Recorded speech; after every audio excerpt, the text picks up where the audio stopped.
Hello दोस्तों, मेरा नाम है तमन्ना और अपन ने पहले वीडियो में अपन सेल के बारे में पढ़ रहे थे, जहाँ पे हमने सेल की स्ट्रक्चर देख ली थी और सेल के बारे में और कुछ सेल की मतलब थोड़ा बहुत देख लिया था कि सेल कैसे क्या कार्य करती है, या सेल की structure plant cell animal cell कैसी होती है। और अपनी ये थर्ड क्लास है, इसके अंदर अपन ने सेकंड क्लास के अंदर कोशिका सिद्धांत, इसके अंदर ये देख लिया था कोशिका झिल्ली इसके बारे में, एंड कोशिका भित्ति के बारे में भी देख लिया था। नेक्स्ट अपन माइटोकॉन्ड्रिया के बारे में देख चुके थे कि माइटोकॉन्ड्रिया में क्या क्या प्रेजेंट होते हैं और इनका कार्य क्या होता है, जो कि माइटोकॉन्ड्रिया को basically powerhouse of cell कहा जाता है, जो एटीपी के रूप में संचित होता है, ये हमने पढ़ लिया था।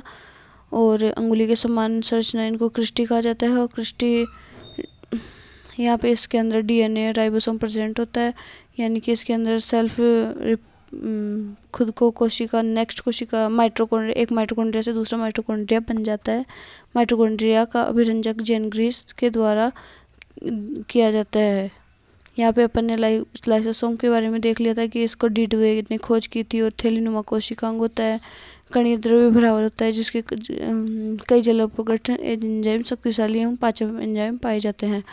नेक्स्ट अपन देख रहे थे कि इसको आत्मघाती सुसाइड थैली कहा जाता है, क्योंकि यहाँ पे यह खुद की ही सेल को बहुत बार डाइजेस्टिव सिस्टम के तहत खुद की ही सेल्स को बहुत बार नष्ट कर लेता है। यहाँ पे लाइसोसोम को कोशिकाओं का अपमार्जक आत्मघाती थैली कहा जाता है। इनके कार्य कोशिका पदार्थों का पाचन करना, रोगग्रस्त कोशिकाओं को नष्ट करना, निषेचन व कोशिका विभाजन में सहायता करना, गुणसूत्रों का पृथक करना, अंकुरित बीजों में संचित भोजन का पाचन व अंकुरण हेतु उपलब्ध कराना।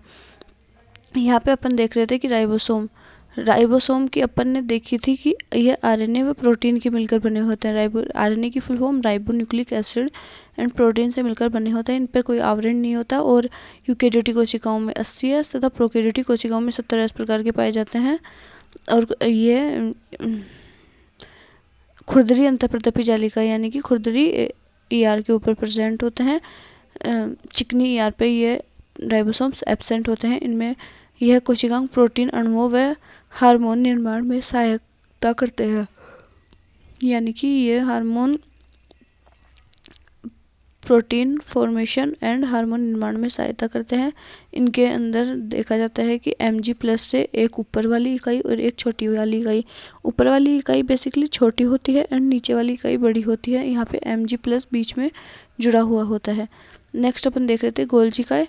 यहाँ पे गोल्जी काय केंद्र के पास चपटी नलिकाओं के रूप में होता है, और गोल्जी काय के अध्ययन में सिल्वर नाइट्रेट की घोल का प्रयुक्त किया जाता है। यहाँ पे गोल्जी काय का कार्य देखा था अपने मुख्य कार्य स्त्रवण का होता है, जो कि स्त्रावी पुटिकाओं के द्वारा लपेटकर कोशिकाओं से बाहर निकाला जाता है, यानी कि स्त्राव कोशिकाओं से जो अपशिष्ट पदार्थ होता है जो कोशिकाओं के द्वारा बाहर निकाल दिया जाता है। कोशिका का यातायात प्रबंधन भी इसे कहा जाता है। यह स्त्रावी कोशिकाओं में अधिक पाया जाता है। गोल्जी काय सरल शर्कराओं को जटिल शर्कराओं में बदलने वाला कोशिकांग होता है। नेक्स्ट अपन देख रहे थे इसके कार्य चल रहे थे कि ये सरल शर्कराओं को जटिल शर्कराओं में बदलने का कार्य करता है, लाइसोसोम का निर्माण करता है, वसा व प्रोटीन का संचय करता है, विभाजन के समय कोशिका भित्ति का निर्माण करता है, और शुक्राणु के एक्रोसोम का निर्माण करता है। नेक्स्ट आज अपन टॉपिक स्टार्ट कर रहे हैं न्यू लवक, यानी कि बेसिकली लवकों को वर्णक भी कहा जाता है, यानी कि ये सेल्स में कलर प्रोवाइड करने का भी कार्य करते हैं एंड अदर एक्टिविटी भी करते हैं। जैसे कि अपन लवक के बहुत सारे टाइप होते हैं, जैसे क्लोरोप्लास्ट। नेक्स्ट अपन देखेंगे कि यहाँ पे क्रोमोप्लास्ट, इसी प्रकार से और भी बहुत सारे टाइप होते हैं। जैसे कि आपने देखा होगा कि लीव्स का कलर ग्रीन होता है और गाजर का कलर रेड, इसी प्रकार अदर बहुत सारे प्लांट्स का कलर अलग अलग होता है। तो इसके अंदर हम देखेंगे कि यह पर्णहरित क्लोरोफिल की उपस्थिति के कारण हरे रंग का होता है, यानी कि हरित लवक हरे रंग के कारण हरा होता है। यहाँ पे अपन देख रहे थे लवक के बारे में, पादप कोशिकाओं व कुछ प्रोटोजोआ में पाया जाता है, जंती कोशिकाओं में यह अनुपस्थित होता है।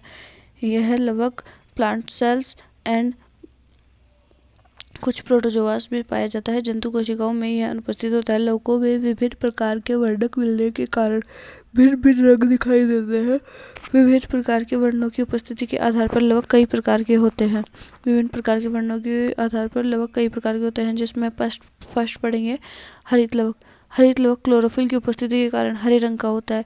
यह प्रकाश संश्लेषण की क्रिया के केंद्र है, इसलिए प्रकाश संश्लेषण पादपों में ही पाया जाता है। पादपों में प्रकाश संश्लेषण होगा जिसके अंदर यहाँ पे क्लोरोफिल प्रेजेंट होता है, जिससे कि यह सूर्य के प्रकाश के प्रेजेंस में भोजन बनाने का कार्य करता है। क्लोरोफिल के कारण प्लांट्स की लीव्स का कलर ग्रीन दिखाई देता है। नेक्स्ट अपन देखेंगे कि हरित लवक एक डबल लेयर स्ट्रक्चर होती है। ये यहाँ पे देखिए आप, यह फर्स्ट लेयर है और ये सेकंड लेयर है। यहाँ पे डबल लेयर से मिलकर स्ट्रक्चर बनी हुई होती है। बाह्य झिल्ली जिन्हें बाह्य झिल्ली व अंतःझिल्ली कहते हैं। और अपन देखेंगे कि अंतःझिल्ली से घिरे हुए भीतर के स्थान को पीठिका या स्ट्रोमा कहा जाता है। यह यहाँ पे अंतःझिल्ली का भरा हुआ भाग है, इसे पीठिका या स्ट्रोमा कहा जाता है। स्ट्रोमा में एक जटिल झिल्ली तंत्र होता है जो थैलेकोइड्स कहते हैं। यहाँ पे जटिल झिल्ली तंत्र होता है जिन्हें थैलेकोइड्स कहा जाता है, या बंडल्स या ग्रेनम्स कहलाते हैं। थैलेकोइड्स का बंडल ग्रेनम कहलाता है। जैसे कि यहाँ पे ये बहुत सारे थैलेकोइड्स मिलकर ग्रेनम का फॉर्मेशन करते हैं। जैसे कि ये ग्रेनम इसी प्रकार से यह बहुत बड़े ये थैलेकोइड्स मिलकर ग्रेनम का फॉर्मेशन करते हैं। थैलेकोइड्स की झिल्ली व पीठिका में प्रकाश संश्लेषण से संबंधित एंजाइम पाए जाते हैं। इसके अतिरिक्त स्ट्रोमा में डीएनए व 70S राइबोसोम भी पाए जाते हैं। नेक्स्ट अपन देखेंगे कि वर्णी लवक यानी कि क्रोमोप्लास्ट, इनमें प्रकाश संश्लेषण एब्सेंट होता है। यानी कि लवक भी बहुत सारे प्रकार के होते हैं। जैसे हरित लवक में प्रकाश संश्लेषण प्रेजेंट होता है, लेकिन वर्णी लवक में प्रकाश संश्लेषण एब्सेंट होता है। इनमें हरे रंग को छोड़कर पौधों में पाए जाने वाले अन्य रंगों के लिए उत्तरदायी होता है। इसके अंदर हरा रंग एब्सेंट होता है। जैसे कि अपन देखेंगे कि कच्चे टमाटर के पकने पर लाल रंग का हो जाता है, क्योंकि इनमें हरित लवक वर्णी लवकों में परिवर्तित हो जाता है। पहले टमाटर हरा होता है, जो कि बाद में रेड कलर का दिखाई देता है। अपन यहाँ पे देखेंगे कि कौन कौन से वर्णक प्रेजेंस होते हैं जिनके कारण फल, गाजर, हल्दी आदि का कलर चेंज होता है। जैसे कि सेब का लाल रंग एंथोसाइनिन के कारण सेब के अंदर लाल रंग दिखाई देता है। एंथोसाइनिन के कारण सेब के अंदर लाल रंग दिखाई देता है। टमाटर का लाल रंग लाइकोपीन के कारण दिखाई देता है। टमाटर का लाल रंग लाइकोपीन के कारण दिखाई देता है। वह पपीते का पीला रंग केरिकाजेनिन के कारण प्रेजेंट होता है। गाजर कैरोटीन, ये याद रखना है कि गाजर का बहुत बार पूछते हैं। गाजर कैरोटीन और हल्दी का रंग जेंथोफिल के कारण यहाँ पे हमें हल्दी का कलर दिखाई देता है। नेक्स्ट अपन पढ़ेंगे अवर्णी लवक, यानी कि जिनके अंदर अपने को वर्णक दिखाई नहीं देते। यह रंगहीन वर्णक लवक होते हैं जो पौधों के संचय अंगों में पाए जाते हैं। यह पौधों के उन भागों की कोशिकाओं में पाया जाता है जो सूर्य प्रकाश से वंचित रहते हैं। यानी कि जो पादप के जो प्लांट्स होते हैं वो सूर्य की एब्सेंस में होते हैं। जैसे कि जड़ आदि में ये लवक प्रेजेंट होते हैं। इनका कार्य भोजन का संचय, स्टार्च, तेल, प्रोटीन आदि का संचय आदि के रूप में भोजन का संचय करते हैं। जैसे कि जड़ एवं भूमिगत तनों, मैंने बताया कि आपको जड़ एवं भूमिगत तनों के अंदर जैसे मक्का, आलू, गेहूं आदि के अंदर ये प्रेजेंट होते हैं। नोट माइटोकॉन्ड्रिया तथा प्लाज्मिक लवक दो ऐसे कोशिकांग हैं जिनमें खुद का आनुवंशिक पदार्थ होता है। माइटोकॉन्ड्रिया तथा प्लाज्मिक लवक ऐसे पदार्थ होते हैं जिनके अंदर खुद का कोशिकांग होता है तथा खुद का आनुवंशिक पदार्थ प्रेजेंट होता है। इसलिए ये अपनी संरचनात्मक प्रोटीन बनाने में समर्थ होते हैं। संपन्न होते हैं। नेक्स्ट अपन देखेंगे कि अंतर्प्रदेपी जालिका। अंतर्प्रदेपी जालिका केंद्रक से सटाकर प्रेजेंट होती है। जैसे कि ये यहाँ पे अपन देखेंगे कि ये यहाँ पे एक केंद्रक है, तो केंद्र से टच होते हुए आगे बढ़ती है। अंतःप्रदेपी जालिका दो प्रकार की होती है बेसिकली, एक SER एंड RER। SER मतलब चिकनी अंतःप्रदेपी जालिका, स्मूथ एंडोप्लाज्मिक रेटिकुलम। एक है खुरदरी अंतःप्रदेपी जालिका। स्मूथ वाली पे राइबोसोम्स एब्सेंट होते हैं तथा इसकी सतह बिल्कुल चिकनी होती है, जबकि खुरदरी अंतर्प्रदेपी जालिका, जैसे कि अपने को नाम से पता चल रहा है कि यहाँ पे खुरदरी होगी तो यहाँ पे राइबोसोम्स की प्रेजेंस होगी। अब अपन देखते हैं इसके बारे में पूरा डिटेल से। तो यहाँ पे स्टार्ट करते हैं अंतर्प्रदेपी जालिका। तो कोशिका के केंद्र तथा कोशिका कला के मध्य सूक्ष्म नलिकाओं की जालिका को अंतर्प्रदेपी जालिका कहा जाता है। यानी कि मैंने आपको बताया कि केंद्र से स्टार्ट होकर कोशिका कला के मध्य यह एक जैसे मकड़ी का जाल एक फैला हुआ होता है, तो उसी प्रकार यह भी कोशिका के केंद्र से कोशिका कला के मध्य सूक्ष्म नलिकाओं के जाल के रूप में अंतर्देविका जालिका होती है।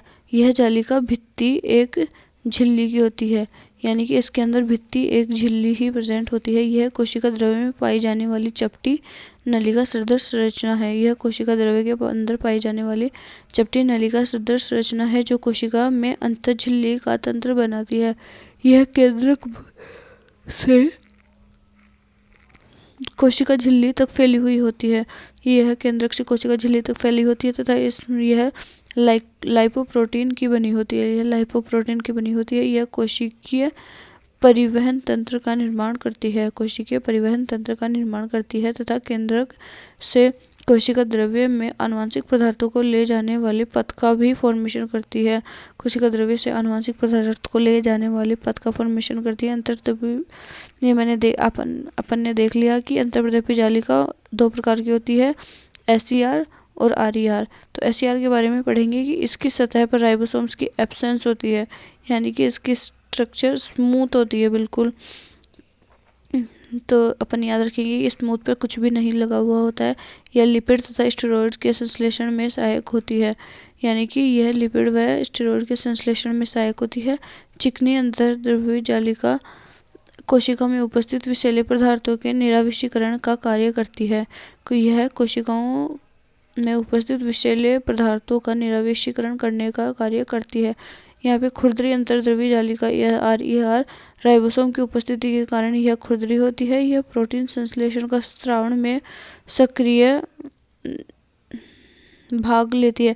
बिकॉज ये प्रोटीन संश्लेषण में इसलिए भाग लेगी क्योंकि यहाँ पे राइबोसोम प्रेजेंट होता है और राइबोसोम प्रोटीन सिंथेसिस का कार्य करता है, इसलिए यह प्रोटीन सिंथेसिस के अंदर भागीदारी लेगी। अंतर्द्रव्यी जालिका कोशिका द्रव्य के विभिन्न क्षेत्रों तथा कोशिका द्रव्य एवं केंद्रक के मध्य पदार्थों के परिवहन का कार्य करती है, जिसके अलावा ये गोल्जिकाई का निर्माण करती है।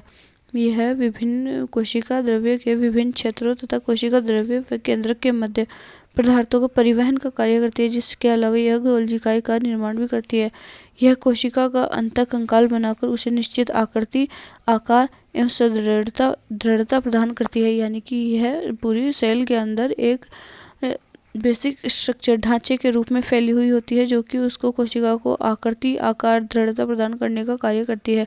यह लाइसोसोम से भरे हुए एंजाइम का निर्माण करती है। गोल्जी बॉडी लाइसोसोम से भरे एंजाइमों का निर्माण करती है। यह कोशिकाओं में अनेक जैविक क्रियाओं के लिए स्थान प्रदान करती है। कोशिकाओं में जैविक क्रियाओं के लिए स्थान प्रदान करती है। यह कोशिका झिल्ली के निर्माण, प्रोटीन व लिपिड के उत्पादन के द्वारा में सहायता करती है। इसके झिल्ली जीवांत जनन कहा जाता है। कोशिका झिल्ली के निर्माण में सहायक होती है तथा इसे झिल्ली जीवांत जनन कहा जाता है। नेक्स्ट अपन देखेंगे तारकाय। तो तारकाय की खोज वॉन बेंडन ने की तथा नाम बोवेरी ने दिया। यह इसके तारकाय के सेंट्रियोसोम, इसे इंग्लिश में सेंट्रियोसोम कहा जाता है तथा इसका ये नाम पूछते हैं कि इसका नाम किसने दिया, तो ये नाम आपको याद रखना है कि इसका नाम बोवेरी ने दिया। यह जंतु कोशिकाओं व निम्न पादपों की कोशिकाओं में पाया जाता है। यह तारकाई बेलनाकार संरचनाओं को दो केंद्रकों में से मिलकर बना होता है। दो केंद्रक एक दूसरे के लंबवत होते हैं।